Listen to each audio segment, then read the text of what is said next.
Pertesaan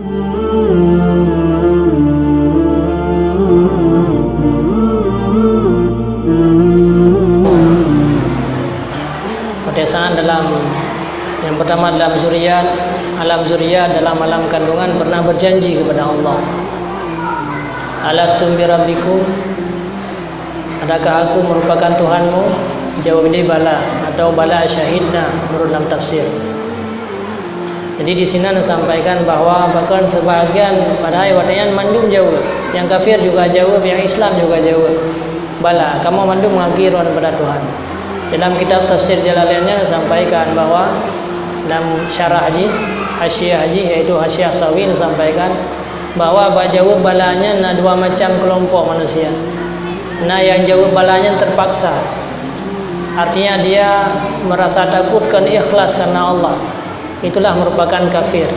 Yang calon-calon yang akan diciptakan kepada kafir, jadi dijawab balanya adalah bukan karena dia memang benar-benar yang gedayangnya bukan dengan benar-benar ikhlas, tapi karena hibah, karena merasa takut kepada Allah. Itu yang merupakan orang-orang yang akan diciptakan sebagai orang-orang kafir.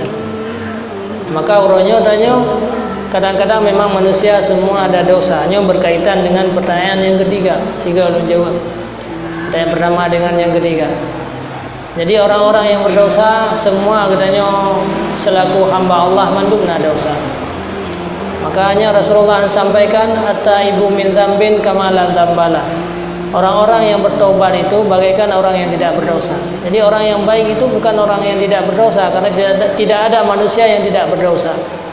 Karena dia nak pudu nafsu, nak pudu keinginan, nak pudu kejahatan-kejahatan. Maka orang yang baik itu adalah orang yang bertobat daripada dosa. Sehingga Rasulullah sampaikan, orang yang bertobat daripada dosa bagaikan orang yang tidak pernah berdosa. Maka walaupun kalau ada perjanjian, itu adalah perjanjian iman dalam dada katanya.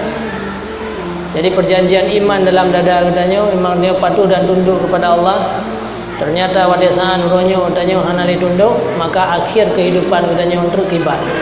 Maka orang-orang yang punya iman dalam dada tetapnya merupakan penghuni surga.